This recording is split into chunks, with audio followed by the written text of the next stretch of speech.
Hello dear student, this is Vishal sir here. हमने कल पढ़ा था विलेनों के अणुसंख्यक गुण क्या होते हैं। हमने आपको बताया था कि जब भी विलेन आपके बनते हैं तो उस विलेन में थोड़ी सी कंडीशन आप अप्लाई करिए। जैसे कि आप विलेन जब बना रहे हो तो वो विलेन तनु बनाइए, साथ ही साथ उसके जो आपका विलेय पदार्थ हो आप उस विलेय पदार्थ को अवाष्पशील रखिए। अब इस स्थिति में जब आपका कोई विलेन बन रहा है कि आपका विलेय पदार्थ अवाष्पशील हो, आपका जो विलेन बन करके तैयार हो ये तनु हो, साथ ही साथ वो लिक्विड फॉर्म में हो, तो इस अवस्था में उस विलेन के द्वारा 4 प्रकार के गुणधर्म व्यक्त होते हैं, प्रदर्शित होते हैं, जिनमें से हमने आपको बताया था कि पहला जो होता है जिसे हम लोग कहते हैं परासरण तथा परासरण दाब। अब इसमें हमने आपको बताया था कि परासरण किसे कहते हैं। परासरण की परिभाषा मैंने आपको बताया था कि विलायकों के अणुओं का अर्धपारगम्य झिल्ली के द्वारा तनु विलयन से सांद्र विलयन की ओर जो स्वतः प्रवाह होता है, इसी स्वतः प्रवाह को हम लोग परासरण कहते हैं। उसके बाद हमने आपको बताया था कि परासरण दाब क्या होता है। परासरण दाब की परिभाषा हमने आपको बताई थी कि जब हम अर्धपारगम्य झिल्ली के द्वारा विलयन से विलायक के अणुओं को पृथक कर लेते हैं, अलग कर लेते हैं, तो विलायक के अणुओं का विलयन में पुनः प्रवेश रोकने के लिए विलयन पर जो दाब लगता है उसी दाब को हम लोग परासरण दाब कहते हैं। आज हम लोग पढ़ेंगे परासरण दाब से संबंधित कुछ परिभाषाएं और साथ ही साथ हम कुछ नियम भी देखेंगे। तो परासरण दाब में हमें जो नियम पढ़ना है उसमें से हम पहला नियम पढ़ेंगे जिसका नाम है बॉयल-वांट-हाफ का नियम। बॉयल-वांट-हाफ का नियम, आपका नियम, ये जो नियम है ये परासरण दाब से ही संबंधित है। हम यहाँ ये देखेंगे कि विलेनों का परासरण दाब किस प्रकार से टेम्परेचर पर, सांद्रता पर निर्भर कर रहा है। तो इसी समीकरण को, अच्छा, इसका पढ़ने का रीजन जो है वो ये है कि हम जब बॉयल-वांट-हाफ का नियम पढ़ लेंगे, चार्ल्स-वांट-हाफ का नियम पढ़ लेंगे, तो तनु विलेनों के लिए हमें वांट-हाफ समीकरण निकालना है। उसी समीकरण को निकालने के लिए परासरण दाब से रिलेटिव हम ये घटनाएं पढ़ रहे हैं, ये चीजें पढ़ रहे हैं। तो इनमें से जो हमारा परासरण दाब है, परासरण दाब से संबंधित कुछ नियम पढ़ने हैं, जिनमें से हमारा पहला नियम है बॉयल-वांट-हाफ का नियम। एंड बॉयल-वांट-हाफ का नियम क्या होता है, किस टर्म पे होता है, आइए देखते हैं। देखिए, बॉयल-वांट-हाफ के नियम के अनुसार यदि किसी विलयन का टेम्परेचर स्थिर हो, कोई विलयन हो, उस विलयन का टेम्परेचर स्थिर हो। देखिए, टेम्परेचर स्थिर होने से प्रभाव क्या पड़ता है कि विलयन की तनुता में अंतर नहीं आता है। यदि विलयन का टेम्परेचर बहुत अधिक कर दिया जाएगा तो उसकी सांद्रता में परिवर्तन हो जाते हैं। तो इसके कारणवश यहाँ इस स्थिति में हमें जो विलयन का टेम्परेचर रखना है, ये टेम्परेचर यानी ताप स्थिर रखना है, स्थिर ताप पर। ये जो घटना होगी ये स्थिर ताप पर होगी। बात समझ में आई? ठीक है। तो बॉयल-वांट-हाफ का जो नियम है ये क्या है, स्थिर ताप पर किसी विलयन का परासरण दाब P, जो परासरण दाब है इसे P से रिप्रेजेंट किया जा रहा है। ठीक है। बॉयल-वांट-हाफ का नियम क्या है, बॉयल-वांट-हाफ के नियम के अनुसार स्थिर ताप T पर किसी विलयन का परासरण दाब उस विलयन की सांद्रता C के अनुक्रमानुपाती या समानुपाती होती है। ठीक है। ये जो आप नियम देख रहे हो, इस नियम को हम लोग कहते हैं बॉयल-वांट-हाफ का नियम। एक बार फिर से सुनते हैं। बॉयल-वांट-हाफ के नियम के अनुसार स्थिर ताप पर किसी विलयन का परासरण दाब P उस विलयन की सांद्रता C के समानुपाती होती है या अनुक्रमानुपाती होती है। अब यहां जरा आप देखिए, जब इस सिंबल को आप हटाएंगे तो ये सिंबल के हटने पर एक इक्वलिटी आती है, एक कांस्टेंट आता है। यहां मान लेते हैं वो कांस्टेंट K है, K इंटू C। जहां कैपिटल K स्थिरांक है, स्थिरांक का मतलब हो गया कांस्टेंट, एक ऐसा मान जो बदले नहीं। बात समझ में आई? ठीक है। तो ये देखिए, आप एक बार फिर से सुनते हैं हम लोग। बॉयल-वांट-हाफ का नियम क्या होता है, बॉयल-वांट-हाफ के नियम के अनुसार स्थिर ताप पर किसी विलयन का परासरण दाब, और ये घटनाएं मैंने आपको ऑलरेडी पहले बताया है कि ये सारे गुणधर्म तभी व्यक्त होंगे जब आपका विलयन तनु होगा। तो ये बात भी तनु विलयन के लिए ही लागू हो रही है। बात समझ में आई? ठीक है। तो विलयन का परासरण दाब P उसी विलयन की सांद्रता, सांद्रता यानी विलयन की मात्रा के समानुपाती होती है। अब ये जब सिंबल हटेगा समानुपाती सिंबल, तो एक इक्वलिटी आएगी, कांस्टेंट आएगा। यहाँ के हमारा कांस्टेंट है, जहां के स्थिरांक है। तो हमारा फॉर्मूले का स्वरूप मिलता है, हमको फॉर्मूले का रूप मिलता है P is equal to K into C। C जो होती है ये विलयन की सांद्रता होती है। अगर हम विलयन की सांद्रता के विषय में बात करें, यदि विलयन की सांद्रता C बराबर 1 मोल प्रति V लीटर, यदि हम विलयन की सांद्रता कितनी रखें, यदि हम विलयन की सांद्रता 1 मोल प्रति लीटर रखें, यहां ध्यान देंगे 1 मोल प्रति V लीटर। 1 मोल प्रति V लीटर का मतलब ये हो गया कि हमारे विलयन का जो आयतन है ये कितना है, स्मॉल v है, और उसमें जो हमारा विलय पदार्थ है इसके मोलों की संख्या कितनी है, 1 मोल है। बात समझ में? तो आप ये जरा फॉर्मूले का स्वरूप जरा देखिए, तो ये P is equal to C की वैल्यू कितनी हो गई, 1 मोल प्रति V लीटर, या इसी को हम लोग कह सकते हैं 1/V मोल प्रति लीटर। बात समझ में? तो सांद्रता की वैल्यू हमको कितनी मिल गई, 1/V मोल प्रति लीटर। अब यहां जरा आप देखिए P is equal to K into C की वैल्यू हम कितनी रखेंगे, 1/V। अब V का जरा इधर मल्टीप्लाई कर दो आप, तो V का इधर मल्टीप्लाई करने पर ये हो जाएगा P into V is equal to K। या अदरवाइज इसी स्वरूप को आप अगेन, अथवा इसी स्वरूप को क्या अगेन हम ये नहीं लिख सकते हैं, P is directly proportional to 1/V। ये जो कांस्टेंट है स्थिरांक, इस स्थिरांक को अगर हम पुनः हटाएंगे तो यही इक्वलिटी आएगी कि नहीं आएगी, आ गई।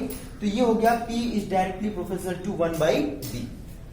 ये बन गया आपका समीकरण नंबर 1। ठीक है, तो ये जो आप समीकरण इक्वेशन देख रहे हैं, ये इक्वेशन बॉयल-वांट-हाफ का नियम कहलाता है। एक बार फिर से देखते हैं कि बॉयल-वांट-हाफ का नियम क्या होता है। बॉयल-वांट-हाफ के नियम के अनुसार यदि किसी विलयन का जो टेम्परेचर हो ये स्थिर हो, तो इस स्थिति में उस विलयन का जो परासरण दाब होता है उसकी सांद्रता C के समानुपाती होती है। जब आप ये प्रोपोर्शनलिटी का सिंबल हटाएंगे तो उसके साथ एक इक्वलिटी आएगी, यहाँ इक्वलिटी कैपिटल K हो गया। कैपिटल K एक स्थिरांक है, जहां C विलयन की सांद्रता अर्थात विलयन की मात्रा है। यदि हम विलयन की मात्रा के विषय में बात करें, अर्थात विलयन की सांद्रता 1 मोल प्रति V लीटर रखें, तो C की वैल्यू हो जाएगी 1/V। या इस इक्वेशन में हमने C के स्थान पे 1/V रख दिया है। और अगेन ये कांस्टेंट है, अगर इस कांस्टेंट को हटाएंगे तो फिर ये इक्वलिटी का जो सिंबल है फिर प्रोपोर्शनलिटी में बदल जाएगा। तो ये इक्वलिटी का सिंबल हम हटाते हैं तो तुरंत K गायब हो जाता है, और ये बराबर के चिन्ह पे समानुपातिक का चिन्ह हो गया, K हट गया। तो ये जो आप समीकरण देख रहे हैं ये आपका बॉयल-वांट-हाफ का नियम कहलाता है। अब जो हमको दूसरा नियम पढ़ना है जिसका नाम है चार्ल्स-वांट-हाफ का नियम।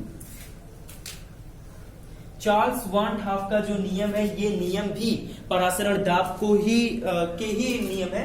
तो अगला जो दूसरा नियम हमारा वो है चार्ल्स-वांट-हाफ का नियम। हाफ का नियम, चलिए देखते हैं चार्ल्स-वांट-हाफ का नियम क्या होता है। देखिए चार्ल्स-वांट-हाफ का नियम भी परासरण दाब के लिए ही होता है। कैसे होता है, क्या होता है, ये देखते हैं। देखिए यदि किसी विलयन की सांद्रता स्थिर, इस बार स्थिर सांद्रता के विषय में बात की जा रही है।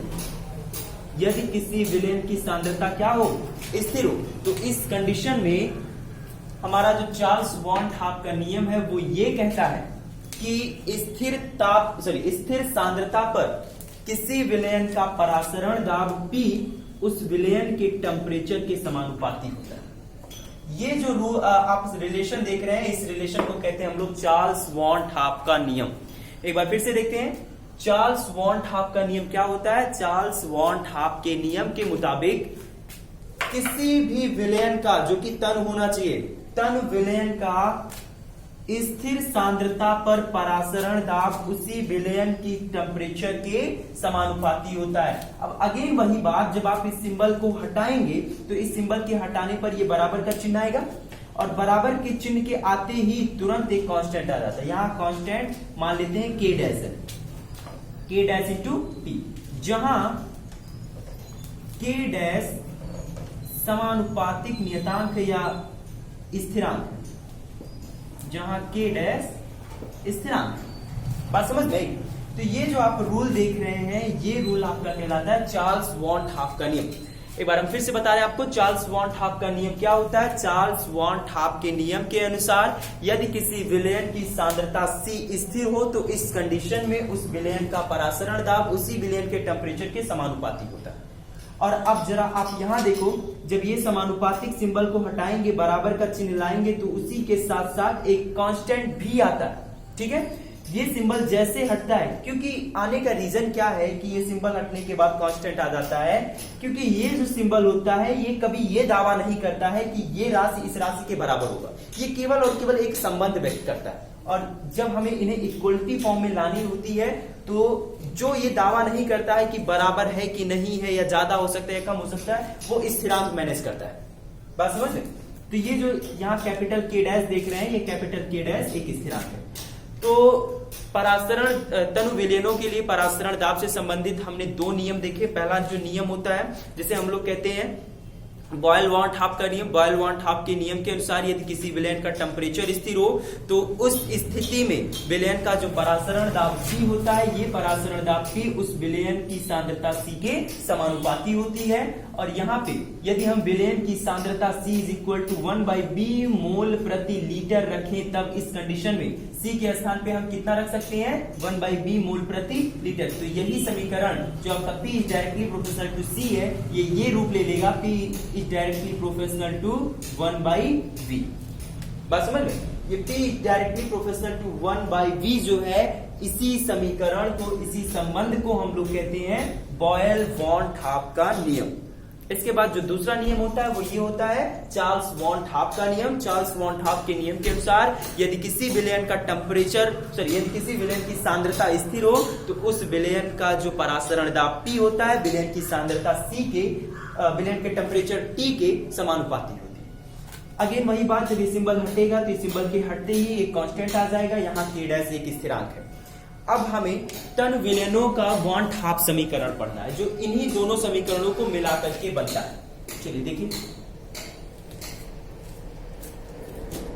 हमारा जो अगला टॉपिक है, अगले टॉपिक का नाम है तन विलयनों का